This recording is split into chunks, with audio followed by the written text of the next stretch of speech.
Good afternoon and welcome to Real Chicks Rock Presents Real Discussions.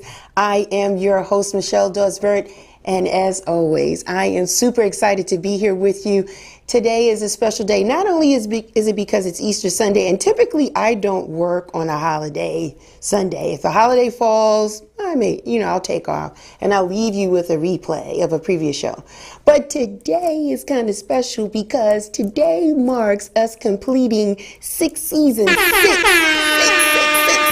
That means 6 years of coming before you every first and third Sunday at 2 p.m. Eastern Standard Time, having these discussions. And so I just had to be here today. I'm sorry.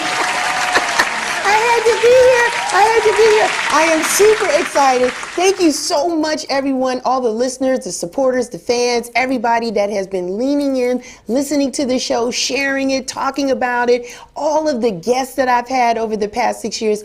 Thank you so much for sharing your time, sharing your wisdom, providing information, empowering our listeners over the past couple of years. Thank you so much. And thank you to Status Network, who has allowed this place to be my home. I could not do this show without the Status Network team. I thank you guys so much for allowing me to do this for the past couple of years. And shouts out to my team, the RCR team, that keeps me up, keeps me going, helps me get to the guests, and helps me continue to put this brand in a good light. Thank you all. Thank you, everyone. Yes. So like I said, it is Easter Sunday. I just wanted to all of those people that went out today at any form of worship, however you spent this morning, may God continue to bless you. I know most of us, right, those that are in relationship with God, we are seeking him every day. So for some of us, it was like, it was just another day. I'm going to give up my seat today at church to allow other people to go. And church was crowded today. I went today. It was the first time the doors had opened in 2 years. So that is the temperature and the atmosphere here in Atlanta. It's a beautiful day here. But people are itching and vibing to get out. They don't want to be inside anymore. Masks or not, vaccinated or not. People are like, I'm out.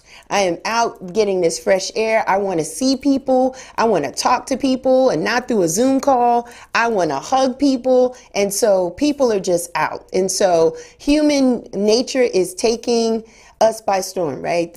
People want to socialize and just be in the midst of other people. So I think it's going to be an exciting summer, right? Concerts are back on, shows are back on. People are just showing up everywhere. Restaurants are packed. I think we are starting to live our life. And it's good because that ties into my topic today. And I'm going to talk about that in just a second. I want to thank all the new listeners. Thank you, all of the new listeners that are checking us out today. Just wanted to give you a little background as to what Real Chicks is all about. It's all about creatively collaborating to connect, to raise awareness regarding issues that impact us women. And we do it by way of community service, public speaking, mentoring, and workshops and the arts. And like I said, this is real critical, pivotal for us today. This is a milestone. And I'm glad for my guest today. My guest has been with me since like years back, but she listened to me when I wanted to birth this brand and has been extremely supportive since day one. So I'm honored to have her here with me today as we celebrate this anniversary. And today's topic is so befitting of her lifestyle. And I talk to her about it all the time. And I wanted to bring her on the show because I think it's great to share and help other people live their life, because life is worth living. That is the topic for today. Life is worth living. Ladies and gentlemen, my guest today, Monifa Burke. Hi, Monifa. Hi, Michelle. Hey. You look beautiful as always. Thank you. How are you? How are you today? I'm doing well. I'm doing great. I'm here in Orlando. It's a good 90 degrees, so I'm enjoying the weather and just, vacationing for a few days. Yeah, awesome. And tell the people what you were doing before you jumped on this interview. What were you doing, Monifa? Oh, I was at the pool, and I came up, I set my alarm for 1:30 so I can get out the pool and make sure I make it back up into the room. Oh, my God. See, life is worth living. So I'm going to get right into it. So, Monifa, born and raised in Atlanta, right? Yes. Yeah. You are rare because a lot of us are transplants. So tell us a little bit about some of the things that you did growing up as a kid in Atlanta. Well, I would like to say like my all sides of my family are from Atlanta. Like have been there for quite a while. I was fortunate enough to know my great grandmother on my mom's side, all grandparents, except for my grandfather. But they're all from Atlanta. So I grew up like not only just knowing about just going to school and being raised in my community, but I knew several different communities, and they were also pivotal in Atlanta. My grandfather, Rogers Hornsby, first black man to own a bonding company in Georgia. Nice. I have family's grandmother that was a judge.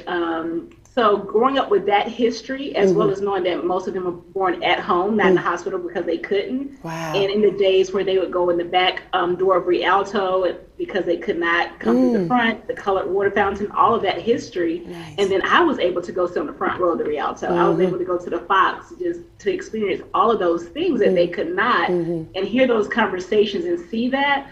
So that kind of birthed in me, like, even if we have a day or two or a moment of struggle, there's still so much life to be lived because those same grandparents who had to drink out of the colored water fountain, or go in the back of the Rialto and sit in the balcony, they still found ways to enjoy life. And they weren't bitter, they weren't angry, they, were able to just thrive. And even their spirits, not just financially or, the other ways we think of thriving, but thriving spiritually to where they wanted to experience life. Like it was nothing for my grandparents to say, hey, I'm gonna run up to the casino in Jersey this weekend. Nice, my great grandmother loved to do that, and my grandmother. Or we're going to Biloxi for the weekend, and they would all go with all their girlfriends. So basically that's where the start of life for me, and seeing life, like seeing those different dynamics of there may be struggle and strife in one area because of society or whatever may come, but there's still this other side of beauty that you create on your own. Beautiful story, beautiful legacy. And so they definitely poured into you because you're glowing. You're glowing. And I've known you since you were a little younger. And so I remember you seeking for different things. Like there was something that was always inside of you wanting to do and experience more. Did you feel, Monifa, that you were maybe an odd man out, or was your circle similar like you, like always looking to do different things? How was it for you? Yeah, I've always, even as a child, felt like odd man out, and definitely like when we met, I was either 19 or 20 back in the day. And I always felt odd man out because I felt this, maybe some people would say a naive optimism that people felt that I had, but I just truly, genuinely believed, Michelle, that everything, like all things are possible. Like I just really did.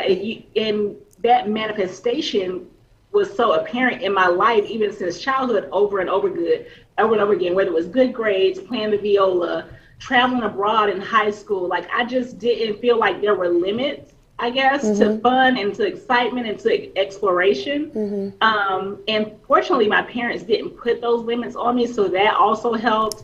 And the schools they chose to enroll me in Atlanta also helped cultivate that. But even in that, those same people around me had those same opportunities, but they just didn't see it the same way. So yeah, I definitely felt odd man out. And when we met, you were one of the few people that, even if you didn't think exactly like me, you never shunned it. And I appreciate that. You're welcome. You're welcome. Yeah, because unfortunately, sometimes when we're older, and I won't even put age on it, sometimes our experiences, Monifa, dim our light, or our vision is not clear, or sometimes we lose some optimism, right? The twinkle in our eye, we just, because of the things that happen to us, we just kind of feel, well, that's possible, but the thing about you is there was never a but. It was always possible. And so I wanted to ask you, how did you overcome fear? Did fear ever enter in your wheelhouse? And if so, how did you overcome or deal with fear? Absolutely. Fear always came for me because I was a sensitive child, still sensitive now, and I'm just now getting to the point actually where I'm comfortable with that. Because growing up, that was the one thing that, especially as a Black child in the South and going to schools that were predominantly white, I was like, okay, I was taught you can't show your fear, your weakness, and be sensitive, because I would cry at the drop of a dime. I don't care. I would still fix it now, or look at it optimistically. I just want to cry. I'm like, what's wrong with crying? They'll be like, what's the big deal, you know? So fear would come in as a child, even as an adult, even in my career, where I'm like, whoa, I kind of bit off more than I can chew. But I'm like, I'm here now, Yeah. you know? Yeah. So I'm like, what am I going to do? Like, am I going to retreat or am I going to go forward? And also, I look back at all the other times that I feared and even possibly failed, and I'm like, I'm still here. So I'm like, you know, it's not going to kill me. It's just going to be like, it's going to stink a little bit, perhaps, but it's not going to kill me, so I'm going to be okay. Is it really failure? I don't think there's any failure in you. Was it maybe a mistake, or it wasn't really failure? I'm okay with saying failure. Failure to me is very subjective, sure enough. But for me, it's good to see it as failure, because then I know what success feels like for me. Okay. You know, like if it didn't turn out the way that I wanted to turn out, the yes wasn't the yes or the no was, you know, like say for instance, if I went for a role at my last company and I didn't get it, that to me is a failure. Yeah. But it's not a terrible thing, because first of all, I already have a job. Right. I'm in a role, so I'm not losing anything. If anything, it was just going to be a gain. Right. And I don't think it's a problem to see it as failure, because in that I learned, like I would talk to the hiring manager, say, so what else could I have done differently? Or what were you really looking for? Those kind of questions. And then you learn from that and grow from that. So you always look at things from an opportunist perspective, opportunity. So even though it wasn't, maybe the outcome wasn't what you expected or was shooting for, you didn't let that stop you. You go and you ask the questions to find out, okay, what could I have done better? What do I need to work on? What is it that I need to do? And you take that personal, you know, it's not personal, it's about learning, right? And that's another thing that we need to do. We take a lot of things, I'm going to speak personally, let me not say we. I take a lot of things personal, right? So if I don't miss the mark, immediately I feel, man, I didn't, you know, I fail, I suck, da, da, da. And those are the words that we need not say over ourselves. We just say, listen, we went for it, it didn't work out, what's the learning opportunity? What is the learning opportunity? And also to pivot on that, I feel like in some of those situations, everything can be also attributed to perspective. Because here we are being amazing in our own right. Our failure does not negate our amazingness. It was just possibly we didn't present our amazingness the way we could have to convey it and get it across. You know, whether it's in an interview, whether it's in dating, whether it's in any situation, we may not have presented in a way that one person could receive. Say that again, Monifa. We are amazing. Say that again, and we don't what? We don't present our amazingness. Say it again, Monifa. Yeah. Say it, girl. Say it. That's what I'm saying. We are both amazing, like all of us are amazing, and we just at times don't present our amazingness the way we should, or the way that person can perceive. I got you. That's I feel like there's no right or wrong. There's no right and wrong in how we present ourselves on any given day. But at times there's just different ways people perceive us and perceive everything in life. So that's why that's why it's easy for me not to take things as personal sometimes. Right. Because sometimes I will, but then I have to just change my perspective and realize that it doesn't really, it's not just about me. I'm in this life with everybody else, and we all have different perceptions. And we all have different ways of looking at things. We all have different experiences, history, societal norms, all that stuff. We're all clouded with that, right? And everybody's on this tip about being our authentic selves, but like half of us don't know who that is. Come on, say that part. Could you say that part again? You know what I'm saying? Like, really? Like, how you gonna be authentic, but you don't know who you are? Like, I know so many people who they were raised to be, which parents are to guide us. Right. And there's, I know parenting's tough.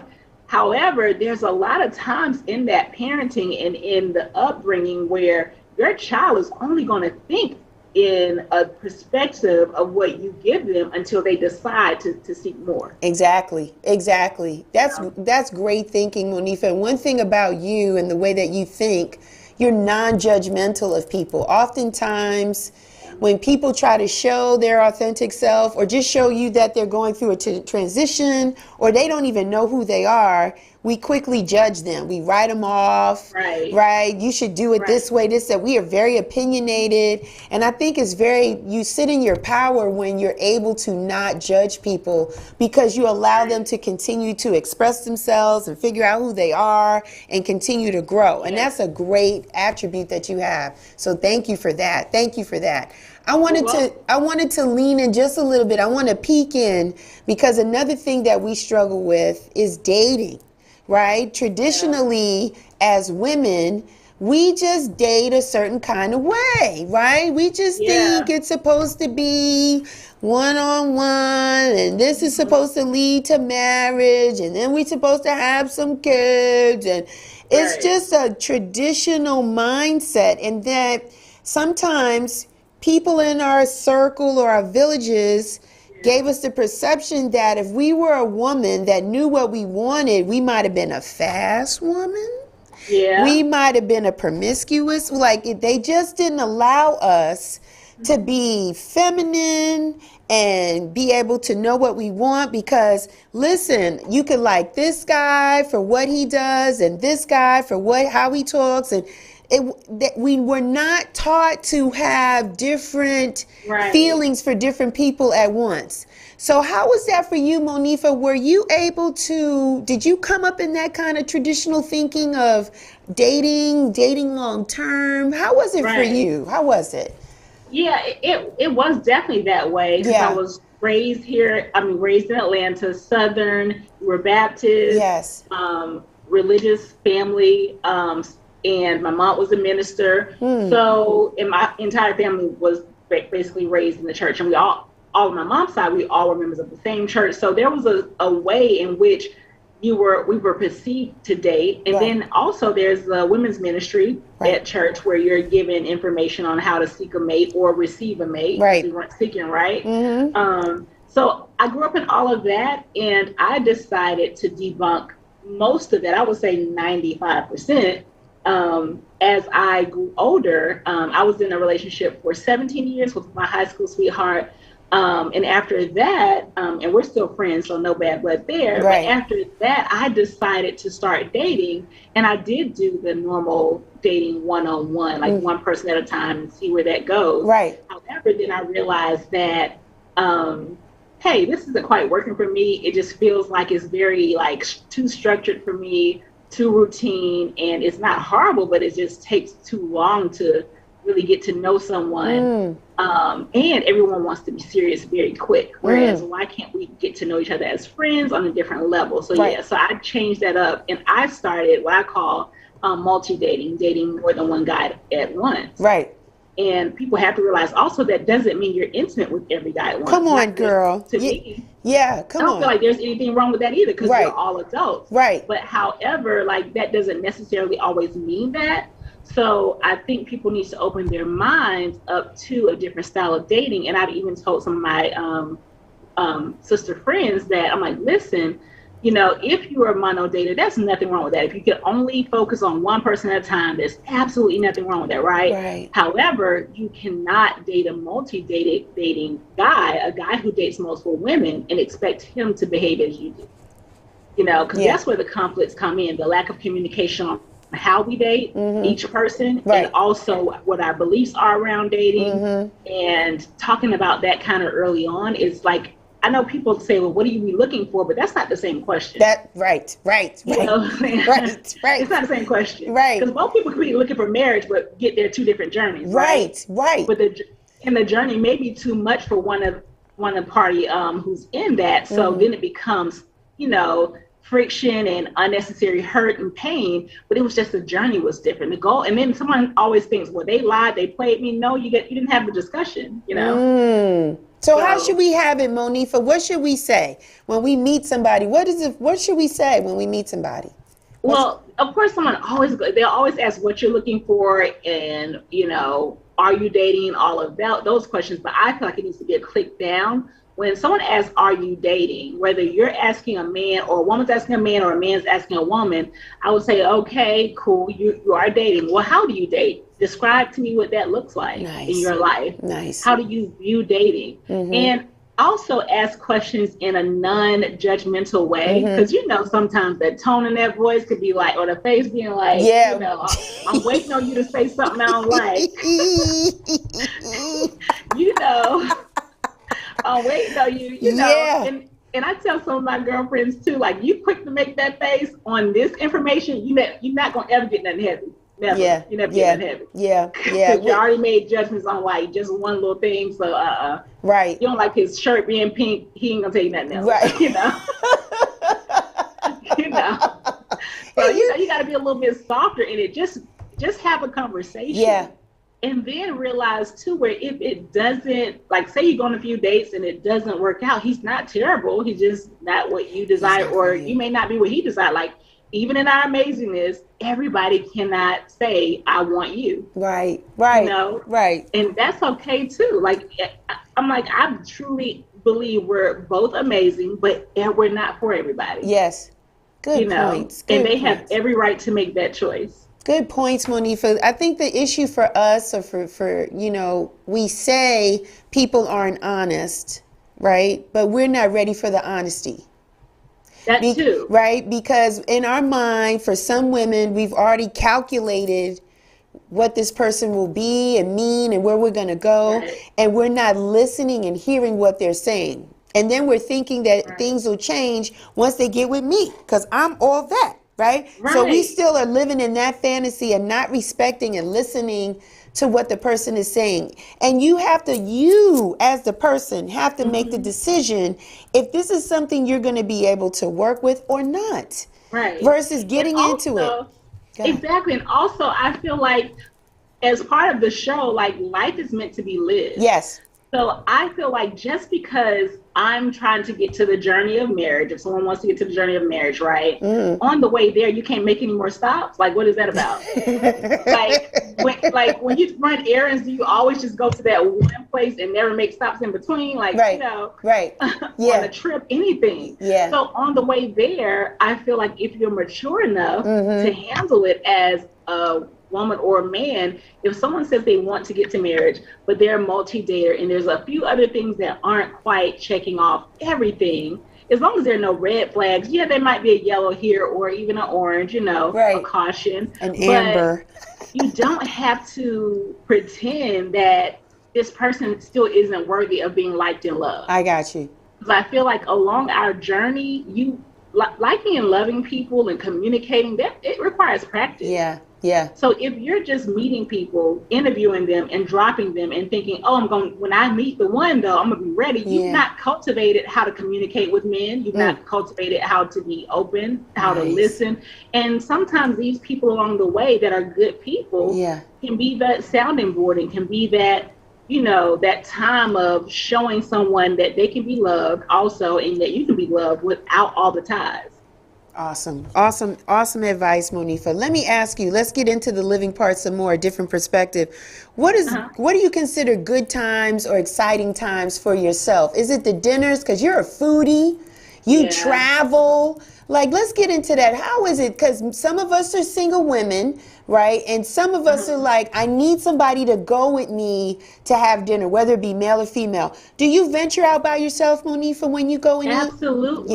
Yeah. And it's been a little bit less due to the pandemic. And it really kind of irks my soul that I can't move around like I used to. Okay. Because as you know, like, we're in Atlanta and all the big cities, I think, are experiencing this, where there's been an uptick in crime since the pandemic started due to different, whatever, various reasons. Right. So I don't feel as comfortable, roaming Atlanta by myself, especially at night. But that's one thing I always loved doing, whether it was movies, going to a bar and sitting there and having conversation. And I would purposely not tell friends what I was doing on a Friday night or even on a Wednesday night, because I want to be by myself and experience it, because it's two totally different experiences when you go to dinner alone versus going with others, right? Yeah. And the same with travel. I traveled alone, even to other countries, and I like that because every day is mine. Like, top to bottom is my day. Yeah. You know, and some people look at it the other way, like, I'll be lonely, but I'm like, this is my time now to really experience and see things I wouldn't if I'm at a table with 3 girlfriends or if I'm at a table with my guy. and we're just focused on our conversation and how we both are perceiving the vacation, versus now I'm here by myself and I get to take it all in, like all day. Yeah, yeah. When you go to dinner, Monifa, how do you select it? Are you in a dinner group, or you just go to Yelp, or how do you find restaurants to go? Instagram. Instagram and driving around, like pretty much, and Google. Like, say for instance, I have a taste for something, like I want a good steak today, and I'll be like, best steak in Orlando, and options come up. I look at a few reviews, I'm like, yep, that's the one. Pictures, I'm like, yeah, that's the one. And I always go to Instagram, because the Instagram will tell you the truth. Yeah. You know? People gonna be in them comments if you was nasty. No. Your food good, but you had a bad attitude. It's gonna be in the comments. It sure is. It sure is. They'll let you know. Monifa, for you to move about the way that you do, are you on a budget? Do you recommend people like be on a budget, or you just like throw caution to the wind? Like, how you moving? What's going on? Listen, that's a good question. It always starts with a budget, I'm gonna be real honest. Okay. But the way that I'm able to do it, and even like I'm currently not working because I decided to take a little gap year after I left my career of 25 years. Nice. So I'm taking a gap year because I'm like, how can you do that, right? Yeah. But prior to that, when I was working, I would set a loose budget for entertainment, and all of, entertainment includes comedy shows. So I love those too. Travel, dining out, fun with friends, whatever that may be, right? So I set a budget with that, send that money over there. But it wasn't so tight to where, like, if I went on a 3-week trip to Asia, I had no idea what that was supposed to cost, right? So I'm like, this is just gonna be whatever. You just free flow it, wing it, and get it, right. Be good. Right. But it also, I mean, to be honest though, it's just me, and I, haven't had a car note in a while. I don't have the overhead that a lot of people have. I don't have children. So someone else's budget may be different, but I do believe in budgeting. But I also believe in like cutting, it's not even cutting because I never wanted it, but I don't have to have a lot of material things. So that helps too, because I'm a sneaker girl. Yeah, I was gonna say that. I love shoes. Yeah, I love and a nice purse and a nice bag to go with the shoes. Yes, shoes, a handbag, and it could be no name brand there's a bag or whatever. I don't care, just as long as it's hot and matching my shoes. I'm good. But I don't spend money in a lot of other areas that others do. So I got all the way in the world to do entertainment. Right. You made that a priority for your self-care. That's my priority. So what would you say, Moni, for somebody that doesn't really know how to get going? There's something gnawing in them to say they need to get out more, right? They try to check with their friends. Their friends are in different stages in their life. Like, they may have kids, they may be going through a divorce, they may just be busy. Sometimes they don't have the money, they don't have the bandwidth. And so they're not clicking with the friends the way they need to socially. Right. So what would you suggest to somebody, Monifa, to help them take that first step in getting out and living that life? What would you say? I would say the first thing, and one thing I want to add on to the last question, is like another way for, like you said, when their finances may not be there, an easy way is, because we all have to pay bills, right? Right. And buy food and other things like the necessities. I always use the same credit card for that. So I'm loading up on points. Me too. And for someone who may only want to travel twice a year, those points can pay for their entire vacation. Yes. Because if you're going to spend $2,000 to live, pay your phone bill, pay your light bill, buy toiletries for your house, household goods anyway, go ahead and charge that, but you have to be disciplined enough to pay that off. Right. So that, because you're spending $2,000 either way. But a lot of times, like buying those things, like especially if you're going to eat out anyway, that can be triple points on some cards, right? So you can rack up, like right now, this hotel I'm in is free for 5 days. Wow. This is on points. It's the Lyve. This is brand new. I always look for a new hotel too. Wow. And that's when we say pow to that pillow that's behind you.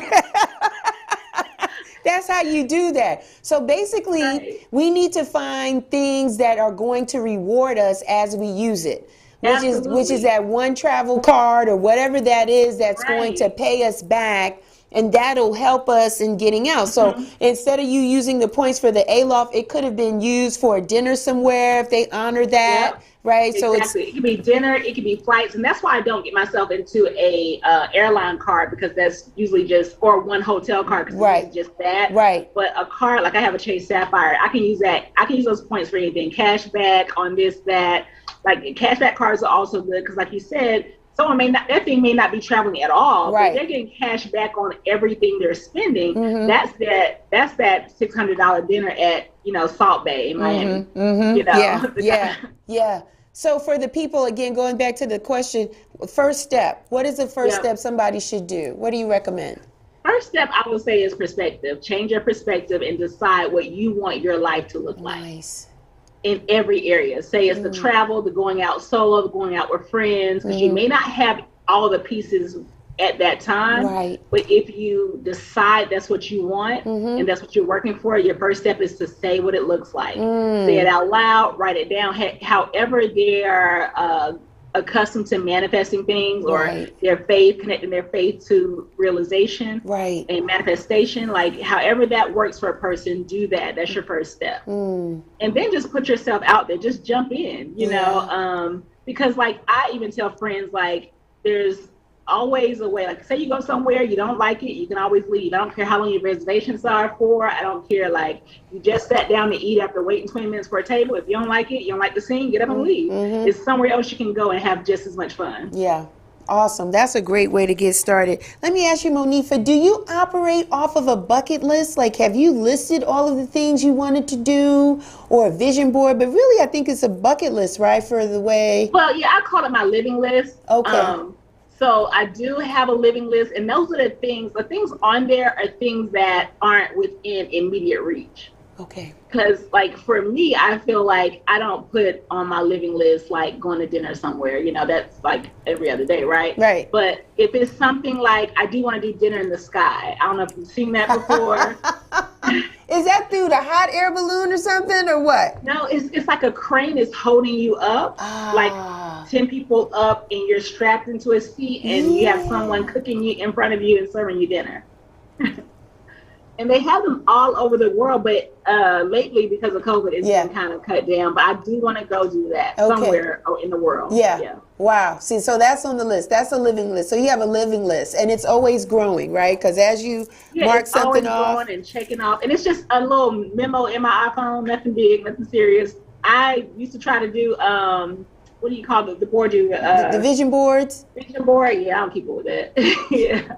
I don't even get the thing done, Michelle. And that just shows you that everybody's avenue and ways are different. Yes, right? it is. Yes. Yeah, and I do keep a journal, but I don't journal the normal way either. I do bullet points. Like, this is what I want to happen, even career-wise. Like, I want this role. I want this much more money when I get it. I want it by this day. I want this. And then I'm go back and date on that page when it happened. Yeah. You are a great writer, Monifa. You write well, you speak well, you communicate very well. Communications is definitely a strong space for you. And you're right, everybody does things differently. I didn't always believe in a vision board, and I don't really think I still have one. I'm more of a list person. Me too. And I had to figure that out because I wanted to get into a vision board. Yeah, but I was like, I'm not doing that, cutting out the pictures and the different words. And so I was like, I'll be here all day, like forever. I was like, no, but as it comes to my mind, I write it down, and they're in front of me. They're not in my phone, but they're home and in a space that I see every single day. And it is good to just have it. I do respect the fact that you need to see it maybe in some kind of form, or you write it down. I'm not restricted as to how it comes for you, but whatever it is that kind of reminds you that life is bigger than what you see in front of you, I think that's the key. Above that, though, I believe belief is the first thing. Yes. I don't remember the exact scripture, but sometimes people's issue is believing. Yeah. And they just ask, help my unbelief. You know what I'm saying? Because that is what truly connects us to what we're writing, what we're thinking. Like every time, like all day long, we're having inner thoughts, right? Mm-hmm. So even if you forget to open up that, that memo in your phone, like sometimes I don't remember to open up a memo and reread what I've written, or go to the journal and reread, but writing it down that first time, or thinking it that first time and more than once, and meditating on it in our own way, not necessarily sit and meditate, But meditating on it is something as easy as, I know a lot of people have issues with meditating. Yeah. It's as simple as when you're driving, just visualizing yourself in that space. That's you good. know, and or thinking about, oh, that's going to be so much fun when I'm able to sit up there at dinner the sky, thousands of feet above, and I wonder if my shoes gonna come off and how's that gonna work? You know, just all the stuff. Because I do wonder how, like, I know they have that net down there, but like, I want my shoe back now. My shoe fall off. You know, just and all of that stuff, Michelle, connects it to make it real in your spirit. That's awesome. You know, yeah. Like thinking about minute details, because some people are so high up. Like That's even true. meeting my guy, like I was in Vegas. It was Father's Day weekend 2018. And I said to myself, walking through the lobby by myself, it was me and my sister weekend in Vegas. And I was walking through the lobby of our hotel, the Aria, and I was like, I'm going to meet an amazing guy here, but he's going to live in Atlanta. I said, I'm going to meet an amazing guy this weekend while I'm here, and he's going to live in Atlanta, though. So in my mind, that wasn't very specific. I really thought, okay, I'm going to meet him there in Vegas. Yeah, right. Right? But I said here, I was there. I met him while I was there because he sent me a friend request. Then he came to my inbox. We have no friends in common. Came to my inbox, said he greeted me like no other man does. He actually like, hi, even I can see his name. Hi, I'm Antoine. What, you know? Yeah. So he was very, very personable. Yes. Very respectful. Yes. So I was like, okay, I still thought nothing of it, but we talked every day since then. Wow.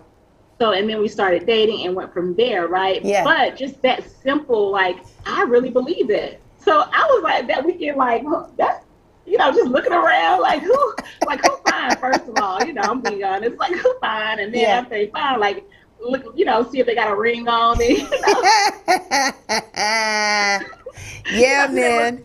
That's awesome, Monifa. That's awesome. And you hit something there with faith, because oftentimes we may believe some days we don't. We just we doubt. Do you feel that you had to work what you were believing in? Do you feel you had to put some muscle behind it, or you just had to manifest it and just let it be? Where my work is my belief. Okay. Anything I don't have that I want is because I don't believe yet. Okay. You know what I mean? Mm-hmm. Like once I believe, it's gravy. It's good. Mm-hmm. It's just that believing and not wavering. Like if I'm still in the wavering, like do I really want it? Do I not? I don't know. Right. Yeah, because for the longest, I even wavered about even relationships. I was like, I could just kick it, Yeah. But once you open up to something more, and you don't even have to be perfect in it, because of course it doesn't have to be 100%. But you have to be leaning on the side of, I do believe this is possible. I believe it's possible for me. Yeah. And I do want it. Yeah. Even if fear is going to be there, right? Like even in parenting, fear is there, but you're getting it done. Mm-hmm. You know what I mean? Yes. Because you believe you can get it done. Yes. Yes. Yes. Yes. You may not know the hows and all the intricacies of how that's going to manifest, but if there's something you want to provide as a parent, whether it's knowledge, whatever, you're going to get it done. Yeah. And so that kind of belief is what we need. We need to, and I feel like when we talk about manifestation and faith, people make it so that it's so much heavy lifting. Mm-hmm. That's the image we have from how we talk about it, like on a societal level and a religious level and a spiritual level, that basically you got to tarry for it. You know what I'm saying? You got to be working it. You got to, like, even on the spiritual wavelength of, you got to do the work, like even on a psychological level of getting your therapy, doing all this stuff, you got to just have all these ducks in a row before you can get somewhere in life, and that's not the case. So I just want to encourage everybody to know that as long as you believe and you're really going in that direction of belief, it's very possible. Mm-hmm. And it could be right there. It could take a minute. That we don't know, but it's very possible. It's as easy as sometimes, you're driving, looking for a parking space, and you're like, I need a parking space, and I need one up front now. And then one comes open, but you've been driving around 10 minutes. Because when you say I need one now, and you're really looking like I expect one to come open now, and it comes open, it's similar. I've seen your manifestations come through, Monifa. I'm not messing with you. You're definitely on point. I do want to ask you though, because you make your birthday season fun. Oh, yeah. Your birthday season is fun for everybody that you're connected with, that knows you, that's your friend, that's just, and I just want to ask you, how did you come up with that concept and why? With the 12 days of The giving. 12 days of giving, yes. Yeah, because it started and I remember I think it was 2004 around that time Uh-huh. when it started. When I started with three. I would give three people in my life a gift as a thank you on my birthday, or around my birthday, to because I know, like, yeah, we're aging, yes, we're gonna have a birthday, but what's life without people, right? Yeah. So, and I can't always give everyone stuff on Christmas. Right. And then sometimes you might miss a birthday because we have so many friends, family, associates, Yes. coworkers, Yes. So I'm Yes. like, just make it on the birthday because I'll remember, and I can pick three different people every year. Right. And then once we got really thick on social media and heavier presence on there, I decided, hey, let me open this up to my whole network of Facebook friends. Yes. And let me make it fun at the same time. And from August 1st to August 12th, my actual birthday, I do the 12 days of giving. And it's always been fun. It's been beautiful. It's been beautiful. I appreciate your commitment. I want to ask you, how come you're so committed to helping other people? It's just in me, because I tried to answer that question. So that's a good question. I can't answer it. Like, how you want to have some real profound, like, yes. One day I was sitting on the curb. I don't have it. Right. Okay. So I think it's in me, because I do remember even as a child, like, I just never wanted to make waves in the negative way. Mm-hmm. I wanted to, and a little bit of that, I'll be honest, is it did turn into people pleasing at one point in my life. Okay. And I had to learn how to cultivate my giving and cultivate helping people, to not try to become savior of anyone, to not try to overgive for love or anything else, and just make it pure. I want to give. And 12 days of giving actually helped with that, because these are people that I don't see, I don't talk to on a regular basis, even though we might interact here and there on Facebook. But it's so detached from, there's not a need for anything back, there's not a desire for anything back. Right. I just want to see people smile. Awesome. Awesome. And one thing about that is also, you just never know, because of course there are programs, not that everyone is able to take advantage of it, but there's programs for those who are less fortunate. There are different, assistance programs for financial aid for different things. And there's also, of course, those who are rich who get kickbacks on things, but the middle class is often forgotten. Right. And I do believe a lot of my Facebook friends are part of the middle class. And every year there are people, several, that, like, I never have ever won or been given anything. And just to, for once in their life, get something, not because they had to work for it or do anything, they just participate in a little game, and that's it. Right, and they get it. And you bless them and you make their day. I want to tap into the social media aspect, because you're right. Social media is everywhere. It's part of our life. It's not going anywhere. Can you recommend, or let me just rephrase it, when for you, do you join the social media groups that help you or tell you insightful things about dinner or travel? Are you part of a travel group or anything like that? Again, I just want people to kind of get out of their own way and figure out different ways to take that first step or get out. So social media, has it helped you in those spaces, Munifa? Well, I would say the ones that helped me were Travel Noir. Yeah. And Up in the Air Life. Okay. And that's when I wanted to travel solo. And those two groups, I think they've changed a little bit, because of the pandemic, they may not be offering. I mean, I think Travel Noir isn't right now, but Up in the Air Life, I think they're back curating trips. So basically, you just pick a week, you go to their website, pick a week to travel, make your payments, and when it's time to go, you get there. Like, your flight's on you, but they curate the actual trip. Wow. And it's not busy the entire time you're there. You do have your free time, whether that's by yourself or with someone else who booked that same week, but you don't know the people there. Or you could invite friends, but I just decided not to, right? So that's a way to start if you want to travel by yourself. And there are plenty of other groups like that on social media that I do recommend, because you can read the comments and see who's real, who's not. and who's having fun in those environments. And I really, really loved it. It's to the point where like one of my closest friends, she lives in Toronto, and I met her on one of those trips. Wow. It was an Amalfi Coast trip, and I was solo by myself.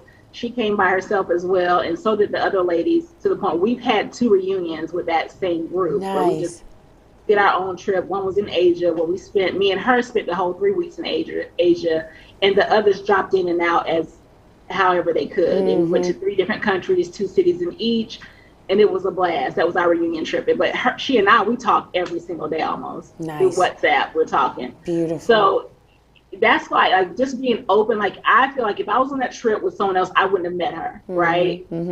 Or been as close, or got to know her as well. It would have been me and my crew, us doing our thing off to the side, And another, on the Cape Town trip, I also met someone, and I keep in touch with her as well. And she's coming from Tennessee to visit me in like a few weeks. So there's so much richness in stepping out of your comfort zone and, jumping into something like traveling alone, or even if you do take one person, because traveling alone is not everybody's thing, and that's okay too. Right. But getting started that way and just being open. I don't meet strangers. I think that's one tip too I would give people. Okay. Being open to meeting people. Right. That's a lot of good stuff, Monifa, you've done. Is there any place you want to go that you haven't been yet? Antarctica and Australia. Those are the last 2 continents I need to touch all 7. Wow. Yeah, I need to touch those 2. Wow. So definitely. And there are trips to Antarctica, but no one trying to go there with me. What you doing that shit around? I got to check my calendar. Let me see what I could do. The last area I want to touch on with you, Monifa, because I think you've been really creative in this space, is the entrepreneurial side of you.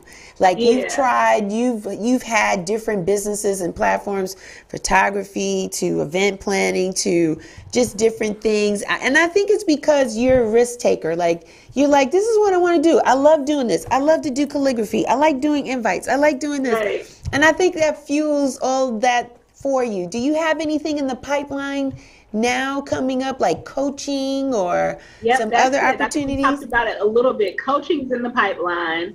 I actually did get certified last year in up-level communication coaching. Nice. And it's just developed by Kenya. Her last name is skipping, but I'll give the information. But it's up-level communication. There is a book. It's UPLVL. And I actually took that course because I was interested in coaching before. And part of my career was coaching, because I always had teams and I always had different coworkers and peers who would come to me for advice, as well as friends and family. Right. So I started getting interested in making sure I was able to deliver the information in a way that people could have some follow through also, right? Because I spoke from my spirit, which helped people, but also just having some way to frame it up so they see it even easier was the direction I want to go in. But after I did the certification, I got certified last year in March. I had one client just as a tester, but I'm saying, hey, this is still my gap year. I'm not working. So people have come and wanted to coach. I was like, nope, I'm doing my gap year because I'm going to honor the fact that I am not working at all for a year.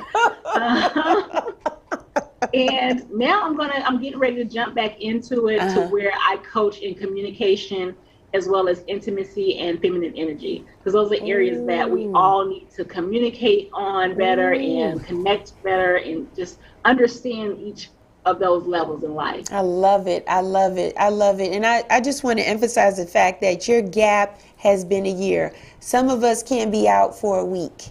We can't be, can't not be working for a long period of time. So the mere fact, if that doesn't tell people that you are living your life to its fullest, because you're able to not somebody tell you or dictate how long you're going to be, you're controlling that narrative. And I think that's the beauty about this conversation, is really empowering people that they have the power to control the narrative for themselves. You're right. And I'm going to manifest right here on the show. Yeah. That my next, I'm going to look back, I'm stepping back, toe back into the professional field. Yes. This is what I'm going to have, this is what I'm going to have. It's going to be a contracting gig. 100 an hour or more. Nice. Unlimited PTO. Nice. What else do I want? Remote, fully remote. Yes, that's fully remote. You got it. Fully remote. So those are, that's it. And amazing coworkers. Yes. Yep. That's awesome. That's what awesome. I'll see. Yeah. I was thinking here that you wouldn't even go back to corporate. I'm thinking that your coaching is just ready to take off, and that's going to give you everything that you're just speaking. That's what I was thinking. I just like that. I just want that easy. To me, corporate's easy money. I'm just going to be honest. It is. Is that right? Once you get over people's realizing that people's attitudes and perspectives have nothing to do with you, it's easier. Wow. Yeah, because once I know it, right? Because in the IT field, once you know that thing, you know that thing. Yeah. You just gotta, it's just the personalities and the interpersonal work and issues that can come up. But that also decreases once you're remote. Yes. Because after I hit that off on that Zoom or whatever, I don't have to care what you think. I'm not gonna see you at the water cooler. I'm not gonna see you at There won't be no drive-bys at your desk. None of that, right? And you're going to get it done and be done. Hey, you got a moment? No. Yeah, you know what, Monifa? You've been really good. And this is another thing in helping people live their life to the fullest. Like, live your life. Is a complete sentence. Right? It is. I think that you have definitely learned that, and that is a power you have. It's in your arsenal, and you're very polite about it, but you're like, nope, my workday ends at this point, or no, I'm going here, or no, I have to do this, or I'm not going to do this. You've been very clear on what your boundaries are, how you're going to move, and that's very important because we cannot live our life if we're living for everyone else, right? If we can't say no, we cannot get that line in the sand to even breathe, to even know what we want. And I think for us as women, we do that often a lot. It's very difficult for us to say no or take a time out or to breathe, even to relax in the tub, like have a spa day. Like we do our hair and our nails, but like we need time. And I think you do an excellent job in just defining what works for you. And you've been very successful in having other people respect that boundary. And I think that that's another thing that we need to start activating, in living your life, because everybody says work-life balance. But we haven't been, Monifa. Realistically, when I talk to the average person, they have been getting up for 2 years, getting up as early as 7, maybe 8, in their pajamas, start working. They work until 5 or 6. There's a pandemic. They weren't going out to lunch. They wasn't taking a lunch break per se. So statistics have shown that corporations, people have been more productive these past 2 years than they've been previously because we've just been getting up. And nobody is saying, nope, 7 o'clock in the morning is not going to work for me.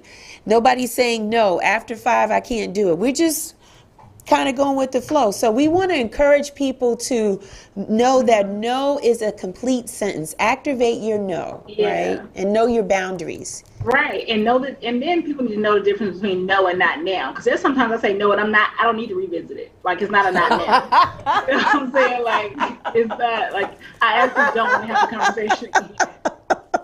No means no. It means don't come back and ask me again. I'm clear. Like I'm not doing it. And sometimes you have to remind somebody in your no. If I do add on something to a no, sometimes, especially in professional life, I will say to the person, and I will give you every opportunity to tell me no when you want to.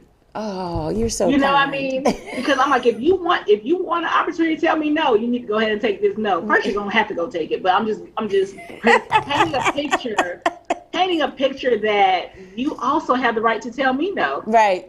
Right. So that they can feel like I like to be a no champion and let people know it's not a bad thing. For anyone to say no. And even in friendship circles, it's something I want to touch on too, is that we exhaust one another as women because of our expectations of one another and our vision of what womanhood is. And I think it's super skewed. Like we can be homegirls and real close, but that does not mean I have to be at every baby shower. I don't have to be at every birthday gathering and dinner. I don't have to do that. if you trust and know that I like and love you and we're friends, right. I don't have to feel every position every time. Yeah, that's a lot of pressure. You know, and then people say my circle's small. I speak against that because that's why everybody's exhausted. You know, because your circle's too small. Like I can have, like, you know me, I'm the birthday girl. Yes. I'm gonna celebrate myself on my birthday. Yes, you are. But if you can only make it every 5 years, I'm good with that because then I got enough people to rotate in and right. go, you know. It's not putting pressure on you to always every year you gotta lock in. Right. You so kind, Monifa. You always see again, always thinking of others in the process. See? Just tell you. You see what I'm saying? And you're right, because we do as girls, as friends, we put a lot of pressure on one another to always be there. Right. And it's like, no, that's not fair. It's not fair. That's not fair. Like I don't ever want Michelle to have to be that friend who always does this and especially we're friends, like I've known you since 96 or 7. Like we're always counting you to do the same thing for 20-some years. I know. You know how rude that is? I know that. Thank you. You're so kind. That's why you're so wonderful. And beautiful things have always resonated around you and come through you, even in the times of not knowing. And that's the encouragement part that I want to share with people. You don't have to have all the answers. You don't have to know everything, but just take the chance, right? Just open up and just understand that you can live bigger than what's in front of you. I think that you have been a wonderful example of that in your circle, your community of friends, the people that know you, your colleagues. We see your light is so bright, it's so beautiful. And I just want other people to get a hold of that for themselves, right? Because life is so short. But we're here for a purpose and a reason. And I really believe that life can be as beautiful as we make it. And I think you've been a wonderful example of that, Monifa. Thank you. And that let me think about something else too, that part of coaching, because I know in a short conversation, it's hard to give people real tangible examples of how to open up. Right. But that's some of the coaching I want to do as well. Is like people come to me, tell me, like, present what their life is and what they want it to be, and I can give them pointers on how to get there. Right. That's a beautiful thing. Like very specific pointers on, okay, you're doing this, but how about go here and try this and try that, you know? Yeah. I know you're not working yet, but can the people reach out to you? Like, how can people find you and see how you're living and what you're doing? Can people find you? They can, just because it's your audience. Or we can hold off because you still not, you're not ready to start working yet, but you know. So April now, I'm gonna be up and rolling in May. May is my, like, middle of May. I feel like I'm gonna be ready to say, hey, come get this coach and I'm here. Okay. And let's have a good time. Okay, why May? May only because I just got a few more trips going on. You know, so like if someone reached out to me today, Michelle, they would have like maybe 5 days to be able to book coaching, and I'm gone the rest of the time. But I do plan to start coaching when I'm traveling as well. Yes, sometimes, but I know the type of trips I'm taking next, that it won't be. So let me do this. No pressure right now, Monifa, but when you are ready, just give me the opportunity to promote it on the show. I'll be more than happy to close out my show or use it as a beginning for people that need coaching, because I think it's needed. I think we have mental health. We have things that we need to talk about. So there's therapy and counseling. I think people need coaching. I think people need mentors. I think we are at a place that we don't know what next to do. And we need to have people that are able to tap into our potential or just kind of help us lay things out for ourselves, because we don't know. One thing that we're doing, this generation of people, we're breaking generational curses, right? So we're doing things that maybe for most of us, we've never seen our parents do. And so we are chartering unfamiliar territory. And so I just think it's important to have resources in place that people can go to when they need it, to just kind of help them keep moving. Right. Yeah. And so one thing I will say is people can lock in and connect with me now on Instagram. I'm a lover of Instagram. and it's Monifa backwards Afinom, which is Afinom. I do have it private right now since I am just put a profile on LinkedIn, and I want everybody in my business. Yeah, I understand. But after I get that manifestation, I'm gonna open it back up. Yeah, I know, that's right. It's coming, girl. Well, Monifa, I want to thank you for who you are. I want to thank you for your time today. You are a ray of light and such a source of encouragement. You encourage everybody that comes into your path. And I am so thankful to have known you for all these years. You have been this beautiful flower that continues to blossom. And I want to wish you all the best in everything that you do. I ain't going nowhere.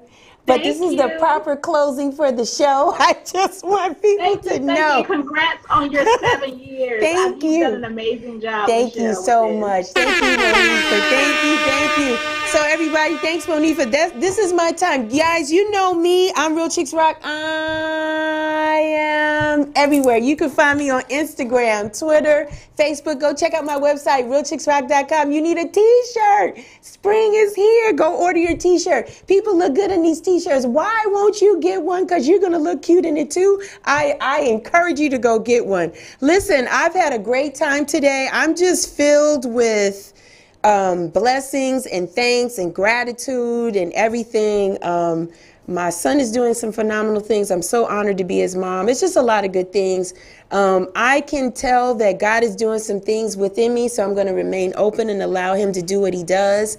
I just want to thank everybody who makes this possible for me to do. I thank you for the text messages, the sliding in my DMs, when you see me on the street, wherever, the emails. I just thank you for believing in me and believing in this platform. We're going to continue to promote change. We want to empower women. We want to empower people, and we believe having these conversations and doing the work gives them the tools that they need to be better for themselves. Not for anyone else, but for themselves. We want you to love you first, because you got to love you first before you can love anyone else.